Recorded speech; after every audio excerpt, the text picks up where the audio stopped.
Pleno de la Asamblea destituyó de sus cargos a las asambleístas Norma Vallejo y Sofía Espín. Por unanimidad, legislativo aprueba proyecto de ley que reconoce estímulo económico para jubilación de docente. Comisión de Desarrollo Económico recibe aportes dentro del tratamiento de la proforma presupuestaria 2019. Televisión Legislativa presenta TVL Noticias, emisión central. Miércoles 14 de noviembre de 2018, saludos amigos, sean ustedes bienvenidos a la emisión central de TVL Noticias, que llega a ustedes a través de la señal de la Televisión Legislativa del Ecuador y nos siguen también por internet, por tvl.asambleanacional.gov.es. De inmediato, el desarrollo de la información.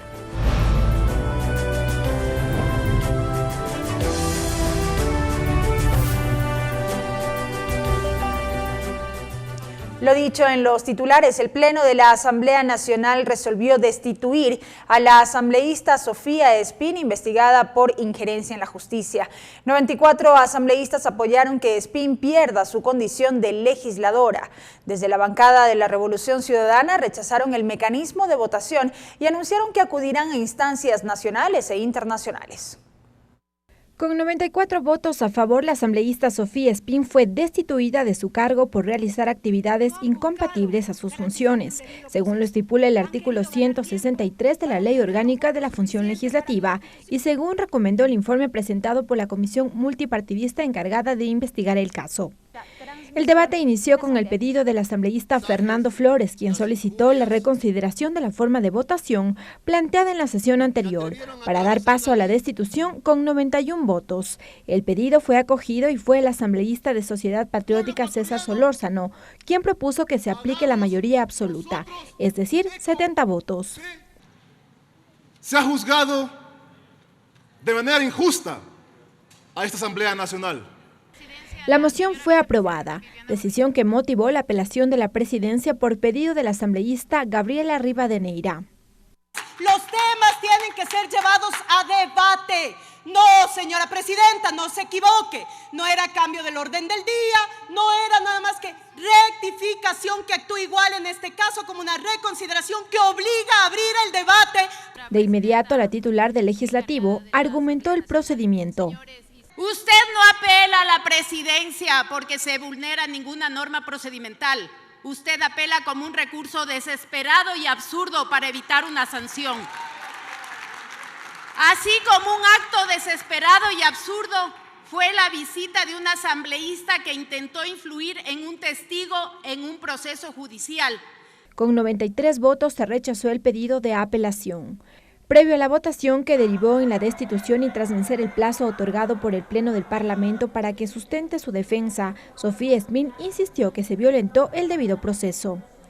Quedó demostrado que la investigación que se inició y sustentó en mi contra se condujo sin rigor ni respeto por el principio de legalidad, sin motivación ni imparcialidad, en suma, sin el respeto por las garantías básicas del debido proceso. Yo creo que a nadie de los que estamos aquí les gustaría ser medidos con una vara pero tan cuestionable, por decirlo menos. Luego de los resultados, Sofía Espín abandonó el salón plenario junto con sus compañeros de la Revolución Ciudadana, quienes anunciaron que agotarán todas las instancias nacionales.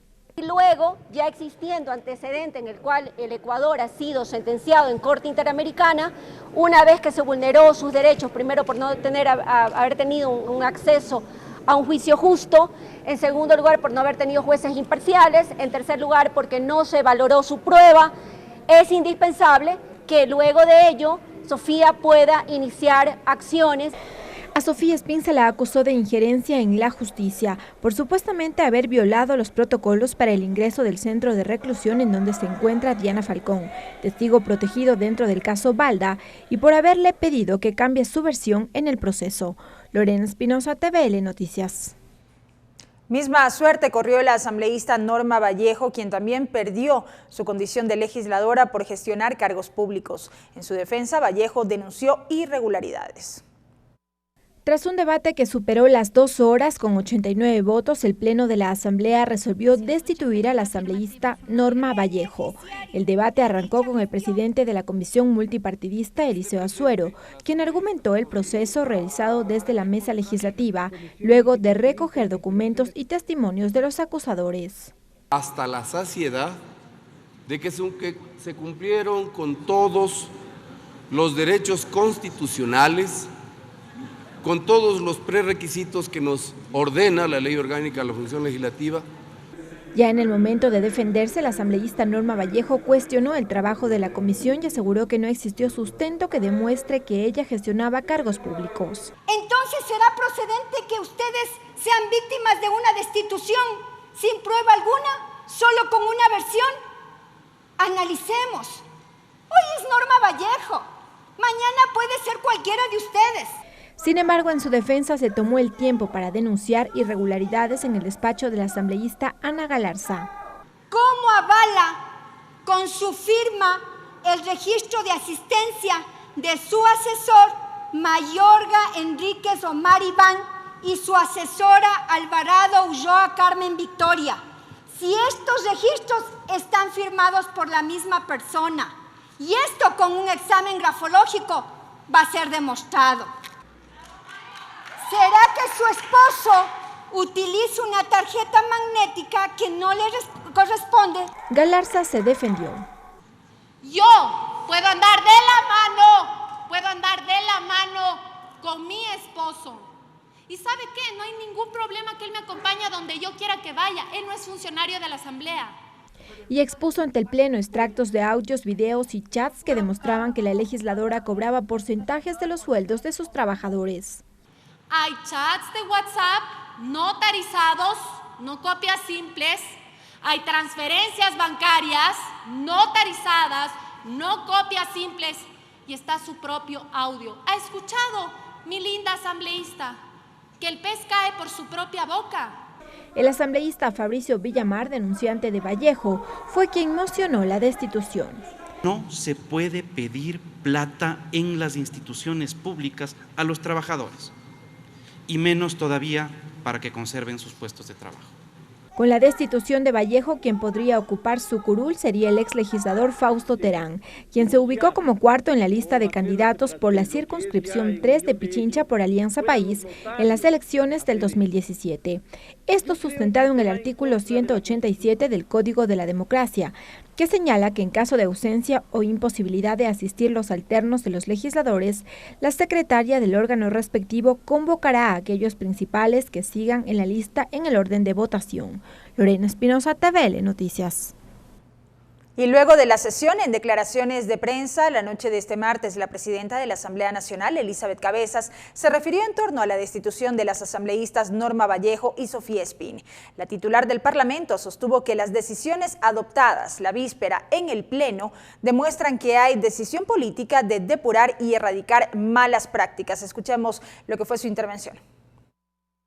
Simplemente para comentar que lo ocurrido hoy no puede ser motivo de alegría dentro de la Asamblea Nacional cuando la misma Asamblea debe sancionar a asambleístas y a miembros de su grupo de parlamentarios.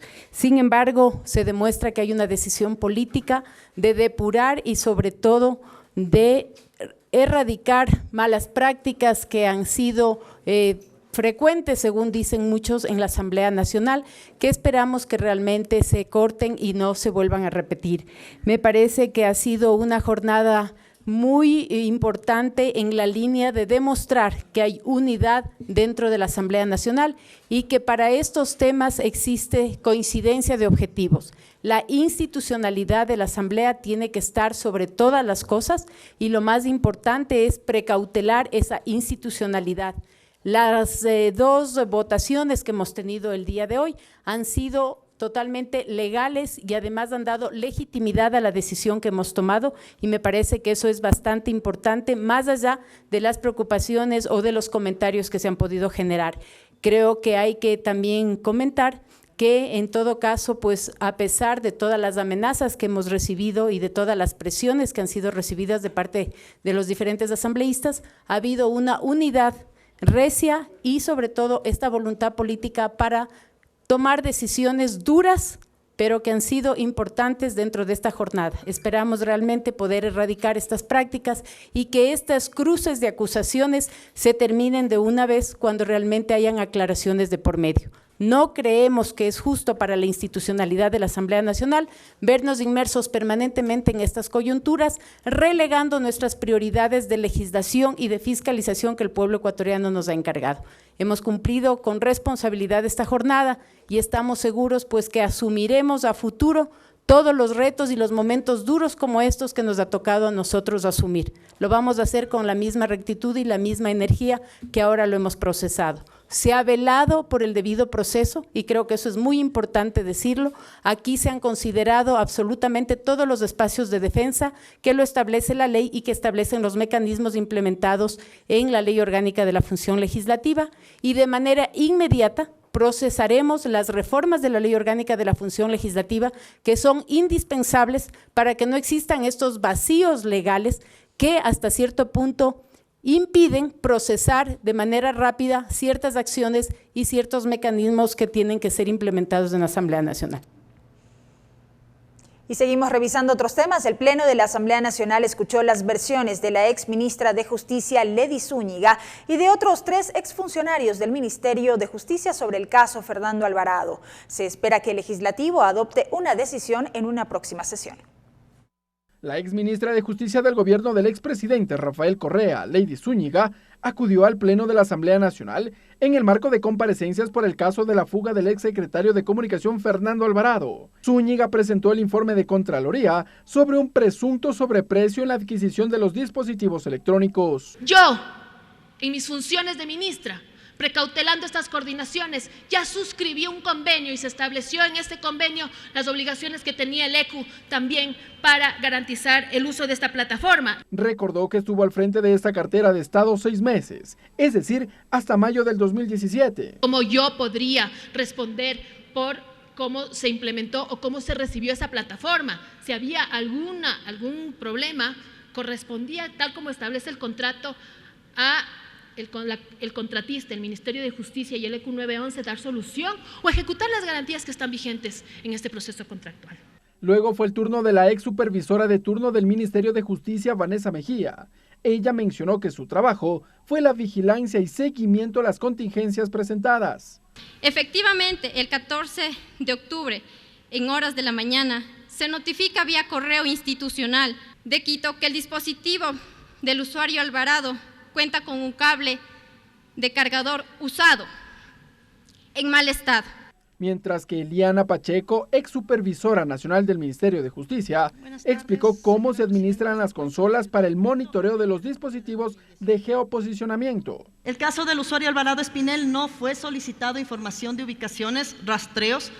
De su lado, Marcelo Lozano, actual gerente de dispositivos electrónicos, precisó que el sistema del Ministerio de Justicia es autónomo. El sistema como tal no se cayó, lo que sí sucedió es una ralentización del sistema. Se podía monitorear todavía. Tras las comparecencias del Pleno de la Asamblea Nacional deberá resolver las acciones que adoptará frente a autoridades que comparecieron al Pleno. Ricardo Bravo, TVL Noticias. La Asamblea Nacional aprobó el proyecto de ley interpretativa a la Disposición General Novena, la Ley Orgánica de Educación Intercultural. Con esto, los docentes del Magisterio ecuatoriano que se acogieron a la jubilación a partir del 20 de noviembre del 2008 recibirán sus haberes impagos. Por unanimidad, el Pleno de la Asamblea Nacional aprobó el proyecto de ley interpretativa a la Disposición General Novena a la Ley Orgánica de Educación Intercultural Bilingüe. Con ello, los docentes del magisterio que se acogieron a su retiro a partir del 20 de octubre del 2008 tendrán derecho a percibir el estímulo para la jubilación del sector público. El asambleísta Homero Casanier fue el ponente de la iniciativa. Ya no tendrán que demandar, ya no tendrán que sufrir, ya no tendrán que mendigar, sino estarán tranquilos, sabiendo que se les va a pagar. De acuerdo a lo resuelto por el Pleno, el monto máximo será de 150 salarios básicos unificados del trabajador privado y de 5 salarios por año de servicio. Para que la dignidad del ecuatoriano y de la ecuatoriana sea reconocida. Para la aplicación de la norma se observará el artículo 125 numeral C de la Ley Orgánica de Educación Intercultural, para que sea liquidado en razón del valor del salario básico unificado vigente a la fecha de presentación de la solicitud de jubilación. Porque debe de constar en el registro oficial antes de que se apruebe la proforma presupuestaria. Se elabore un cronograma de pagos para que dejen de estar en la incertidumbre todos los jubilados del país. En caso de fallecimiento del docente jubilado, se pagará a los derechohabientes el valor del estímulo por jubilación, incluidos los intereses desde la fecha de la presentación de la solicitud. Maestros, por favor, ir a retirar esos poderes especiales. Nadie tiene por qué darles cobrando lo que a ustedes les corresponde. La aprobación de la ley interpretativa se da tras 6 años de ingresada a la Comisión de Educación del Legislativo. Ricardo Bravo, TVL Noticias. Este martes, el Pleno de la Asamblea Nacional entregó la presea al mérito cultural a Adalberto Ortiz a los familiares del poeta César Dávila Andrade por su aporte a las letras, poesía y cultura. En octubre pasado, el Pleno de la Asamblea aprobó una resolución para realizar un homenaje póstumo al poeta, narrador y periodista, nacido en Cuenca el 5 de octubre de 1918.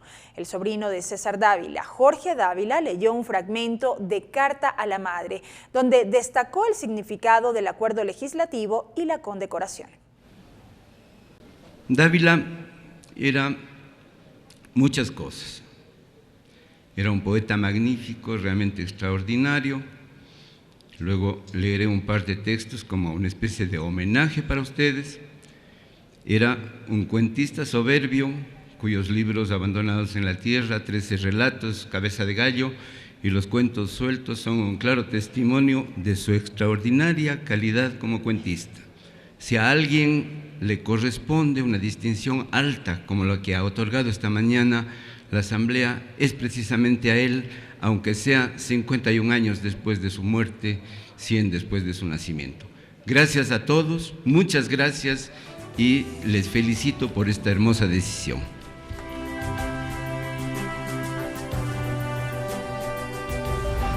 Regresamos con TVL Noticias, emisión central, luego de la siguiente pausa promocional.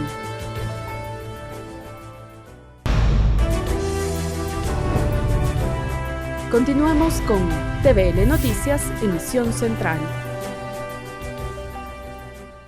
Avanzamos con más noticias, amigos. Los ministros de Telecomunicaciones y de Comercio Exterior, así como el viceministro de Tránsito, acudieron a la Comisión de Desarrollo Económico para realizar observaciones a la proforma presupuestaria 2019. La comisión tendrá listo el informe este viernes. La proforma presupuestaria de 2019 será menor a la de 2018. En materia tributaria, se espera recaudar más de 13.000 millones de dólares. Sobre el análisis de la proforma se refirió Esteban Albornoz, presidente de la Comisión de Desarrollo Económico. Hay un déficit fiscal, han hecho esfuerzos para que ese déficit fiscal sea menor al del año pasado. Es importante, ¿no es cierto?, que se analice cuáles son los ingresos que constan en este presupuesto. Yuri Parreño, ministro de Comercio Exterior subrogante, se refirió a la expectativa de inversiones y de exportaciones para los próximos años. La inversión tenemos que verla desde dos puntos de vista. La una, que es la inversión privada que realizan las empresas que están localizadas en el país, y otra que es la inversión extranjera directa, que es el dinero que viene desde fuera. En este año nosotros vamos a acabar como país, como el segundo país con las mayores exportaciones de América Latina, solo detrás de Bolivia.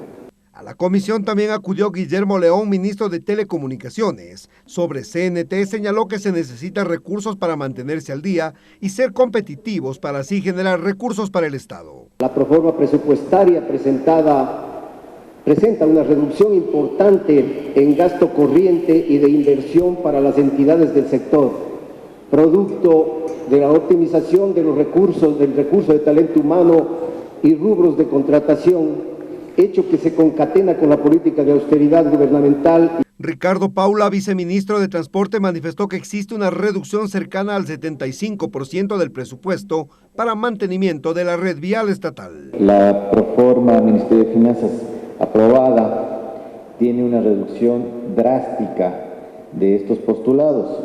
En el caso del mantenimiento, el ajuste llega a los 63 millones. Estamos hablando aproximadamente de una cuarta parte de lo planteado. El Ejecutivo prevé que los ingresos en total sean de 22.361 millones de dólares, con un precio de barril de petróleo contemplado en $58. Clever Aranda, TVL Noticias. Y les contamos que este jueves el Pleno de la Asamblea Nacional conocerá en primer debate el proyecto de ley de recuperación de capitales. Esta propuesta busca crear incentivos para que los ciudadanos que conozcan de actos de corrupción los denuncien. La Ley Orgánica de Recuperación de Capitales busca el retorno al país de los recursos del Estado desviados por actos de corrupción y combatir la impunidad. Así señaló el legislador César Litardo. No sirve de nada el hecho de que puedan haberse tomado o haberse hecho llamados a juicios, en unos casos estar en prisión varios de los exfuncionarios que incurrieron en estos actos irregulares y que no se haya también cerrado el círculo con la recuperación de estos valores que se perdieron. El asambleísta Luis Pachala dijo que se busca ofrecer valiosas herramientas para combatir la corrupción y dar un contenido concreto a la competencia asignada al Consejo de Participación Ciudadana. Nace desde una visión ciudadana, es decir, cualquier ciudadano que tenga algún indicio de que existe algún capital acumulado y ese capital es mal habido en algún exfuncionario o funcionario público, puede denunciarlo. La asambleísta Vilma Andrade sostuvo que la ley debe garantizar el rol efectivo del ciudadano como primer fiscalizador del poder público. Lo que sí no estoy de acuerdo, y esa norma ojalá se enriquezca en el debate, es de que alguien que se llevó el dinero diga yo me llevé tanto, devuelvo y ya me perdonan las culpas. El legislador Eliseo Suero señaló que anualmente el país pierde millones de dólares por causa de la corrupción. Son aproximadamente 36.000 millones de dólares que se esfumaron de las arcas del Estado y que posiblemente están en paraísos fiscales. Para quienes denuncian los actos de corrupción se activará el sistema de protección a fin de garantizar su seguridad. Clever Aranda, TVL Noticias. Este jueves estaría listo el informe definitivo de la Comisión Ocasional que investiga el asesinato del general Jorge Gabela. Los legisladores anticiparon que en el documento se incluirán nombres y responsabilidades. Además, entre las recomendaciones piden a la Fiscalía que reconstruya el tercer producto del perito Mesa, documento que revelaría los nombres de los autores del crimen. Tras 2 horas y media de la lectura del informe borrador y sobre la base de 32.000 fojas, la comisión ocasional encargada de la investigación del asesinato del general Jorge Gabela ultima detalles para la aprobación del documento final sobre el trabajo efectuado en estos 3 meses. En el documento borrador, la comisión recomienda que la Fiscalía se encargue de la reconstrucción del tercer producto del perito Mesa, en el que revela los nombres de los autores materiales e intelectuales del crimen. Asimismo, solicitar a la Fiscalía que inicie acciones legales que establezcan responsabilidades penales sobre los funcionarios y exfuncionarios que participaron en la pérdida y ocultamiento de la documentación. En la comparecencia del perito Mesa, cuando se le hace la pregunta en esta comisión, si todos los miembros que estuvieron el 18 de noviembre en el ECO 911 en el Chivía conocían los nombres de los implicados en el asesinato del general Jorge Gabela, bueno, el perito Mesa contestó que sí, con nombre y apellido. Por favor, señor presidente, esto es fundamental, que se ubique el audio de la comparecencia del perito Mesa. El presidente de la mesa legislativa, César Litardo, presentó una investigación que revela una presunta vinculación de la empresa Sumil, empresa que hizo la compra de los helicópteros DRUF con empresas offshore en Panamá. El abogado Javier Bonilla, él en su momento dado representaba a la empresa Mossack Fonseca en Quito, en Ecuador. En el 2000, en los datos de Mossack Fonseca tenemos que gestionaba sociedades offshore, siendo asesor de la agencia también, siendo asesor de la agencia de inteligencia en el país. Tras la lectura y luego de escuchar las observaciones de los integrantes de la mesa, la viuda de Gabela, Patricia Ochoa, y su abogado se mostraron satisfechos. Sin embargo, piden que el informe final contenga nombres y señales responsables. Yo creo que son ustedes los que tienen la responsabilidad sobre sus hombros de reivindicar a la Asamblea Nacional. Y está en los hombros de cada uno de ustedes. Si queremos, solo con justicia y verdad, y nada más. No existen nombres. ¿Cómo van a colaborar ustedes en la investigación. Y no solamente en nombres de personas naturales, sino de personas jurídicas. Luego de procesar las observaciones de los legisladores, la comisión tiene hasta este jueves plazo para aprobar el informe definitivo. Lorena Espinosa, TVL Noticias. La Comisión de Educación de la Asamblea Nacional aprobó el informe para segundo debate del proyecto de ley de creación de la Universidad del Río. El informe fue socializado y se espera el debate definitivo en el pleno de la legislatura. La Comisión de Educación, presidida por la asambleísta Silvia Salgado, aprobó por unanimidad el informe para segundo debate del proyecto de ley de creación de la Universidad del Río, de iniciativa de la titular de la legislatura, Elizabeth Cabezas. Los promotores de este centro son la Pontificia Universidad Católica de Valparaíso de la República de Chile y la Fundación Nicasio Safadi de Ecuador. El asambleísta Israel Cruz es integrante de la Comisión de Educación. Porque sabemos que todas las universidades, sean particulares o fiscales, solucionan el problema. Y aún más, que en nuestro país el 47% de estudiantes estudian en las universidades particulares. La propuesta pasó por la revisión y supervisión de requisitos constitucionales y legales a cargo del Consejo de Educación Superior, del Consejo de Aseguramiento de la Calidad de la Educación Superior y de la Secretaría Nacional de Planificación y Desarrollo. La Universidad del Río se ubicará en la ciudad de Guayaquil. Indudablemente es una universidad que va a impactar sobre el adelanto científico-tecnológico. La Universidad del Río ofertará carreras de ingeniería ambientales, de software, gestión de transporte aéreo, negocios internacionales, diseño gráfico, economía, mercadotecnia, administración de empresas, entre otras. Ricardo Bravo, TVL Noticias. Agenda de actividades. Rápidamente revisamos las actividades previstas esta tarde en la Asamblea Nacional a las 14:45. Sesión de la Comisión de Educación para el análisis de la proforma presupuestaria correspondiente al ejercicio fiscal 2019 y la programación presupuestaria cuatrianual 2019-2022 y sus implicaciones para el sector educación. Será en el tercer piso. 15 horas, continuación de la sesión de la Comisión del Derecho a la Salud con la lectura, discusión y votación del articulado del texto unificado del proyecto de Código Orgánico de la Salud para informe de segundo debate. Será en el sexto piso. 15 horas también, Comisión de Gobiernos Autónomos recibe a Gustavo Baroja, presidente del Consorcio de Gobiernos Autónomos Provinciales del Ecuador, a Daniel Avesilla, presidente de la Asociación de Municipalidades del Ecuador, y a Bolívar Armijos, presidente del Consejo Nacional de Gobiernos Parroquiales Rurales del Ecuador.